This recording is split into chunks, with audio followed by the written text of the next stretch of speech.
আজকের ভিডিওতে আমি তোমাদেরকে শেখাবো কারক। প্রথমেই জানবো যে কারক কাকে বলে। কারক হচ্ছে বাক্যের ক্রিয়াপদের সঙ্গে বিশেষ্য বা সর্বনাম পদের সম্পর্ক বা সম্বন্ধ, তাকে বলা হয় কারক। আবারও বলছি, বাক্যের ক্রিয়াপদের সঙ্গে বিশেষ্য বা সর্বনাম পদের যে সম্পর্ক বা সম্বন্ধ তাকেই বলা হয় কারক। কারক 6 প্রকার। কারক কত প্রকার? কারক হচ্ছে 6 প্রকার।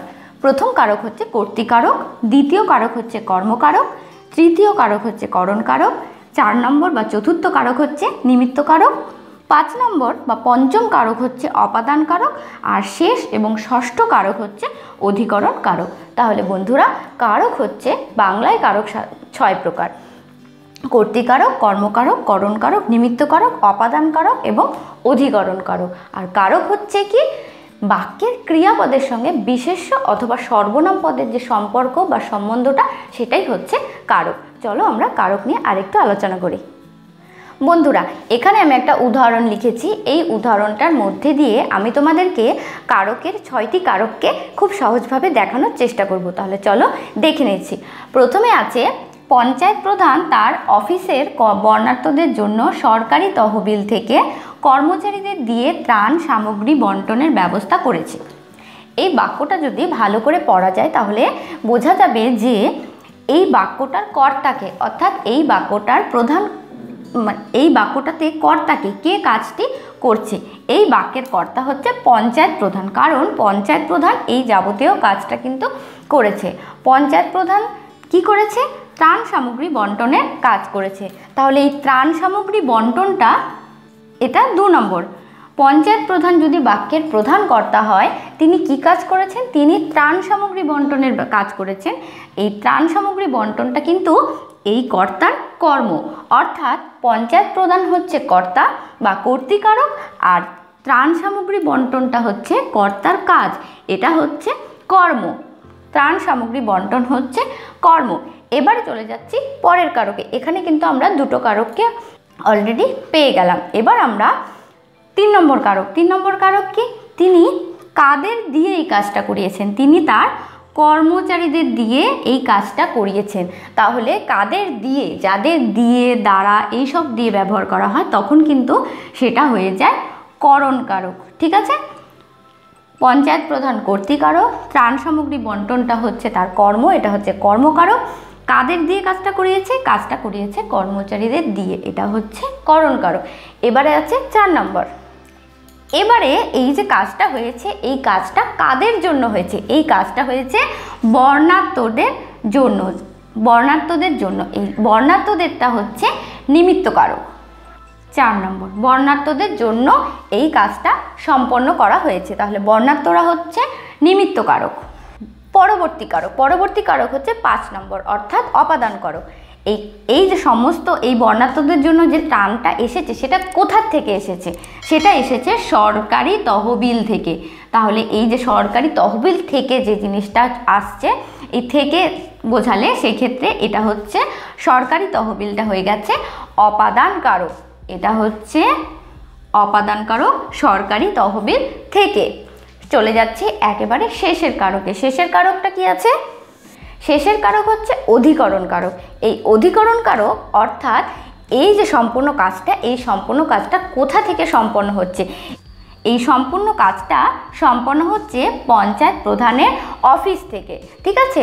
পঞ্চায়েত প্রধানের অফিসে, এই অফিস থেকে সম্পূর্ণ কাজটা সম্পন্ন হচ্ছে। তাহলে এই অফিস থেকে কাজটা সম্পন্ন হওয়ার জন্য সেটা হচ্ছে অধিকরণ কারক। এটা হচ্ছে অধিকরণ। তাহলে বন্ধুরা, এই বাক্যটার মধ্যে দিয়ে কারকের সম্পর্কটা আশা করি একটু হলে বুঝতে পারলে। আমি আরেকবার সংক্ষেপে বলার চেষ্টা করছি। পঞ্চায়েত প্রধান তার অফিসে বর্ণাঢ্যদের জন্য সরকারি তহবিল থেকে কর্মচারীদের দিয়ে ত্রাণ সামগ্রী বন্টনের ব্যবস্থা করেছেন। কে কাজটা করেছেন? পঞ্চায়েত প্রধান। পঞ্চায়েত প্রধান হচ্ছে কর্তা। তিনি কি কাজ করেছেন? তার কর্ম কি? তার কর্ম হচ্ছে ত্রাণ সামগ্রী বন্টন। এই বন্টন করাটাই কাজ বোঝানো হচ্ছে, তাই এটা হচ্ছে কর্মকারক। কাদের দ্বারা কাজটা সম্পন্ন হচ্ছে? কাজটা সম্পন্ন হচ্ছে কর্মচারীদের দিয়ে। 3 নম্বর, করণ কারক। এবারে চলে যাব 4 নম্বর। কাদের জন্য কাজটা হচ্ছে? কাজটা হচ্ছে বর্ণাঢ্যদের জন্য। 4 নম্বর কি কারক? 4 নম্বর হচ্ছে নিমিত্ত কারক। এরবারে কোথা থেকে কাজটা সম্পন্ন হচ্ছে? কাজটা সম্পন্ন হচ্ছে সরকারি তহবিল থেকে। সরকারি তহবিলটা হচ্ছে অপাদান কারক।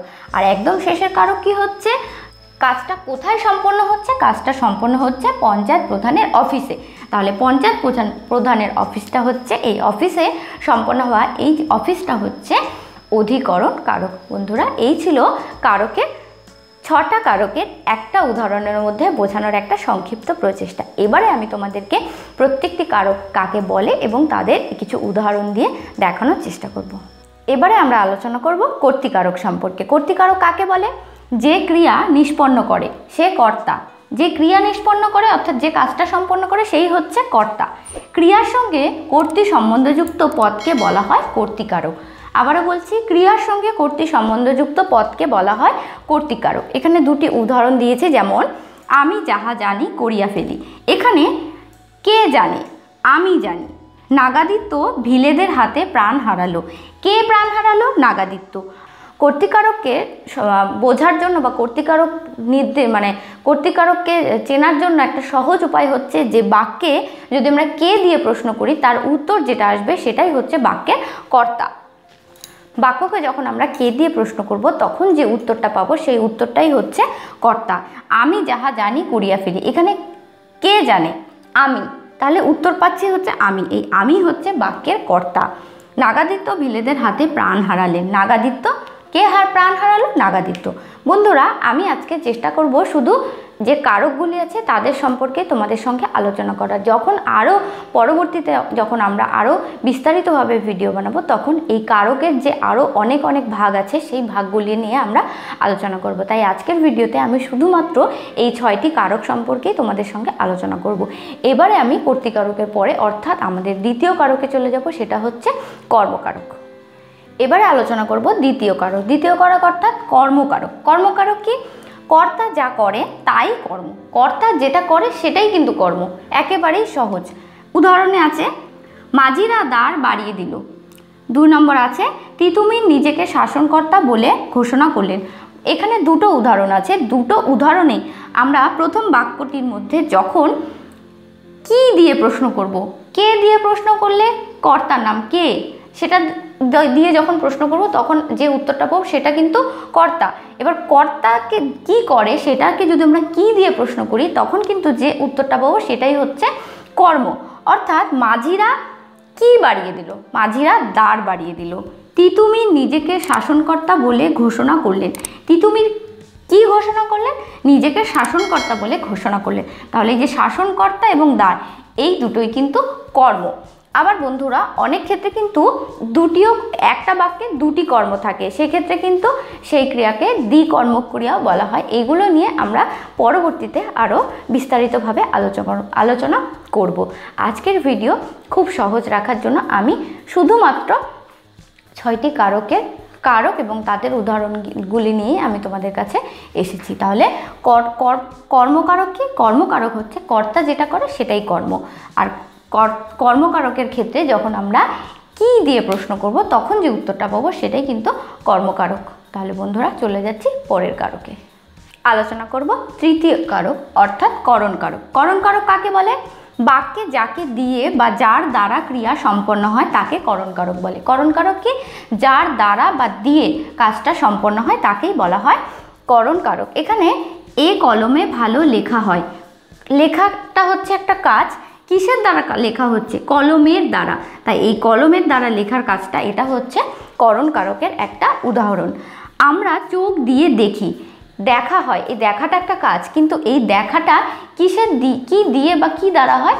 চোখ দিয়ে। চোখ দিয়ে বা চোখের দ্বারা আমরা দেখি। তাহলে এই চোখ এটা হচ্ছে একটা করণকারকের উদাহরণ। করণকারকটা কিন্তু মনে রাখা ভীষণই সহজ, যেটার দ্বারা ক্রিয়া সম্পন্ন হয় সেটাই হচ্ছে করণকারক। চলে যাব পরের কারকে। এবারের কারক হচ্ছে নিমিত্ত কারক। নিমিত্ত কারক কাকে বলে? কোনো কিছুর জন্য বা নিমিত্ত ক্রিয়া সম্পন্ন হলে সেই নিমিত্তবোধক শব্দে নিমিত্ত কারক হয়। ক্রিয়া যখন কোনো কিছুর নিমিত্ত বা জন্য সম্পন্ন হয় তখন তাকে বলা হয় নিমিত্ত কারক। যখন আমরা বাক্যে কি জন্য, কিসের জন্য এই সমস্ত প্রশ্ন করব তখন তার যা উত্তর পাওয়া যাবে সেটাই হচ্ছে নিমিত্ত কারক। খোকার তরে এনেছি এই নীলকমল।